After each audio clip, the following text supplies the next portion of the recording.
अगर आप कुरान को बचाना चाहते हैं, रसूलुल्लाह सल्लल्लाहु अलैहि वसल्लम की इज़्ज़त के खातिर अगर आप देखना चाहते हैं तो आप इमाम को वोट कीजिए। अगर आप इमाम को वोट नहीं करेंगे तो ये लोग कुरान का अपमान करते रहेंगे, रसूलुल्लाह सल्लल्लाहु अलैहि वसल्लम का अपमान करते रहेंगे। आप सड़कों पर उतर कर क्या ही उखाड़ लेंगे। हमसे स्कूल कॉलेज हॉस्पिटल मत मांगो, अफ्तार खाओ, खजूर खाओ, बिरयानी खाओ, चले। आज भगवा गमछा पहने किसी पर हमला होता है, क्यों? क्योंकि उनकी सरकार है।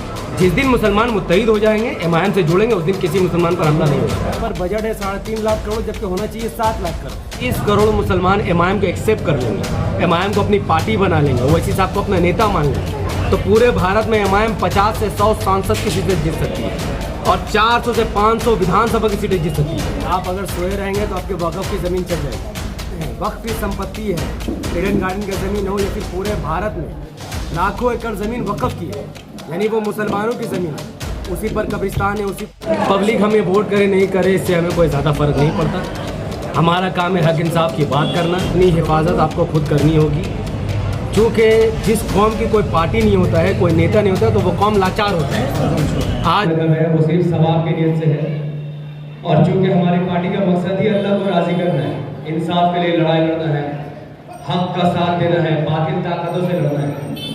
तो मैं आज आपको ये बात ज़रूर बताऊंगा कि आप सब कभी भी, चाहे टीएमसी वाले आपको इफ्तार पार्टी का दावत दें, चाहे बीजेपी वाले इफ्तार पार्टी का दावत दें, या सीपीएम वाले इफ्तार पार्टी का दावत दें, या फिर कोई और पार्टी दावत दें, उनके पार्टी उनके इफ्तार में मत चाहिए। क्योंकि देखिए, सरकार का काम होता है लोगों को स्कूल कॉलेज हॉस्पिटल इंस्टीट्यूट बनाकर देना, अच्छा सड़क बनाकर देना, रोजगार देना, इलेक्ट्रिसिटी सस्ता करना, गैस सस्ता करना, महंगाई कम करना। अब ये Congress, TMC, CPM, RJD, JDU, SP, BSP, ये जो लोग इफ्तार पार्टी देते हैं, ये लोग इसीलिए देते हैं ताकि मुसलमानों को ना स्कूल दे, ना कॉलेज दे, ना हॉस्पिटल। एक दिन आज कितने भी लोग हैं, चाहे वो मुट्ठी बराबर ही क्यों ना हो, ये लोग आज संग्रामपुर मैरिज हॉले आके मीम पार्टी तरफ से आप जनगण के क्या बात करें? देखिए, हम लोगों को जगाने आए हैं। 70 साल से भारत का मुसलमान सोया हुआ है। एली तेली ऐरा गहरा नथु खैरा को वोट देकर सरकार बनाते हैं, उनको एमपी एमएलए बनाते हैं, और बदले में वो लोग अफ्तार पार्टी करा के चल जाते हैं। हमारा अफ्तार पार्टी कराना और उनके अफ्तार पार्टी कराने में बहुत फ़र्क है। हम लोग अफ्तार पार्टी करवाते हैं सवाब की नीयत से और लोगों को जगाने के लिए। वो अफ्तार पार्टी करवाते हैं, लोगों का हक हिस्सा अफ्तार पार्टी में लगवाते हैं, मुसलमानों को रोज़ा ख़राब करवाते हैं और फिर उनको सुला कर चल जाते हैं कि तुम हमसे स्कूल कॉलेज हॉस्पिटल मत मांगो, अफ्तार खाओ, खजूर खाओ, बिरयानी खाओ, चले। हम इमाम वाले चाहते हैं कि वोट देना है तो सिर्फ डेवलपमेंट के नाम पर दो, स्कूल कॉलेज हॉस्पिटल के नाम पर दो, इंस्टीट्यूट के नाम पर दो, चाहे आप हिंदू हो या मुसलमान। तो बंगाल में इमाम सिर्फ डेवलपमेंट के लिए खड़ी है। ये जो घटिया सरकार इस वक्त बंगाल में चल रही है, ना एक स्कूल बनाने की उम्मीद, ना एक हॉस्पिटल बनाने की उम्मीद, ना एक इंस्टीट्यूट बनाने की उम्मीद, ना ही अच्छे सड़क है, ना रोज़गार है। बंगाल में क्या चीज़ की कमी है? बंगाल में समुंदर भी है, दरिया भी है, पहाड़ भी है, अच्छे जरखेज़ी ज़मीन भी है। तो यहाँ पर बजट है 3.5 लाख करोड़, जबकि होना चाहिए 7 लाख करोड़। तो चूँकि ये पढ़ी लिखी सरकार नहीं है, और जिस दिन बंगाल में इमाम की सरकार बनेगी, हिंदू मुस्लिम एक साथ इमाम को वोट करेगा, उस दिन बंगाल पूरी भारत में राज करेगा।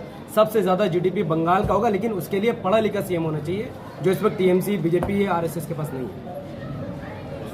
अभी जो मीम पार्टी का तरफ से आपको जनगण का क्या वार्ता देना चाहते हैं? वर्तमान परिस्थिति जो है ना, वो इसी का ऊपर आप मीम पार्टी तरफ से क्या जनगण के वार्ता देता है? देखिए, हम लोगों को ये बता रहे हैं कि आप अगर सोए रहेंगे तो आपके वक़्फ़ की ज़मीन चल जाएगी। कल तक इमरान सोलंकी भाई ने ये नहीं बताया था कि ईडन गार्डन वक़्फ़ की ज़मीन है, तो आपको तो पता ही नहीं था। तो इमाम के हर नेता तो लोगों को जगा रहे हैं। तो वक़्फ़ की ज़मीन है, वक़्फ़ की संपत्ति है, ईडन गार्डन की ज़मीन हो या फिर पूरे भारत में लाखों एकड़ ज़मीन वक़्फ़ की है, यानी वो मुसलमानों की ज़मीन है, उसी पर कब्रिस्तान है, उसी की ज़मीन है, उसी पर कब्रिस्तान है। उसी साल आप 2025 में आप लोग पश्चिम बंगाल का हर जगह मीम पार्टी का प्रचार करेंगे? हाँ, बिल्कुल करेंगे। पार्टी लोग देखिए, जीत हार तो अल्लाह के हाथ में। पब्लिक हमें वोट करे नहीं करे, इससे हमें कोई ज़्यादा फ़र्क नहीं पड़ता। हमारा काम है हक इंसाफ की बात करना, गरीबों के लिए आवाज़ उठाना। तो बंगाल के 294 विधानसभा की सीटों पर हमारे लोग मौजूद हैं। ख़राब स्कूल, ख़राब सड़क, ख़राब अस्पताल को लेकर आवाज़ उठा रहे हैं, और हम लोग उठाते रहेंगे। फिर पार्टी फैसला करेगी, या तो सारे सीटों पर चुनाव लड़ेंगे, या कुछ सीटों पर चुनाव लड़ेंगे, या पार्टी फैसला करेगी। लेकिन चुनाव एमआईएम लड़ेगी और एमआईएम का मुद्दा सिर्फ डेवलपमेंट का ही मुद्दा होगा।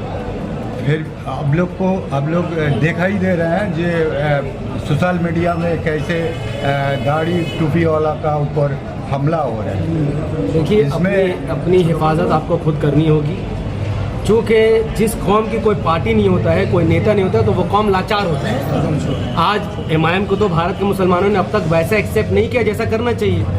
तो अगर भारत में 25 करोड़ मुसलमान एमआईएम को एक्सेप्ट कर लेंगे, एमआईएम को अपनी पार्टी बना लेंगे, वैसे साहब को अपना नेता मान लेंगे, तो पूरे भारत में एमआईएम 50 से 100 सांसद की सीटें जीत सकती है और 400 से 500 विधानसभा की सीटें जीत सकती है। अब आप सोचो, अगर मुसलमानों की पार्टी उनके पास 80 MP सीट और 400 MLA सीट हो, तो फिर कोई क्या ही मुसलमानों पर हमला करेगा।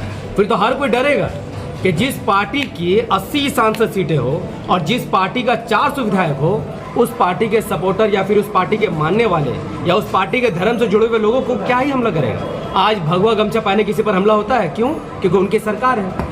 जिस दिन मुसलमान मुत्तहिद हो जाएंगे, एमआईएम से जुड़ेंगे, उस दिन किसी मुसलमान पर हमला नहीं होगा। और मुसलमान तो छोड़िए, ना कोई कुरान की आयतों का अपमान कर सकेगा, ना कोई रसूलुल्लाह सल्लल्लाहु अलैहि वसल्लम का इंसल्ट कर सकेगा। ये सब कुछ आपके हाथ में है। अगर आप कुरान को बचाना चाहते हैं, रसूलुल्लाह सल्लल्लाहु अलैहि वसल्लम की इज्जत के खातिर अगर आप देखना चाहते हैं, तो आप एमआईएम को वोट कीजिए। अगर आप एमआईएम को वोट नहीं करेंगे, तो ये लोग कुरान का अपमान करते रहेंगे, रसूलुल्लाह सल्लल्लाहु अलैहि वसल्लम का अपमान करते रहेंगे। आप सड़कों पर उतर कर क्या ही उखाड़ लेंगे। सरकार उनकी है, पुलिस उसी की सुनेगी जिसका नेता होगा, और आप हमें नेता मानने को तैयार नहीं है। तो पहले भारत के मुसलमानों को एमआईएम पार्टी को अपनी पार्टी और ओवैसी साहब को अपने नेता मानना होगा, तब सब कुछ इंशाल्लाह खत्म होगा। आपका नाम? मेरा नाम मोहम्मद अफजल सारी।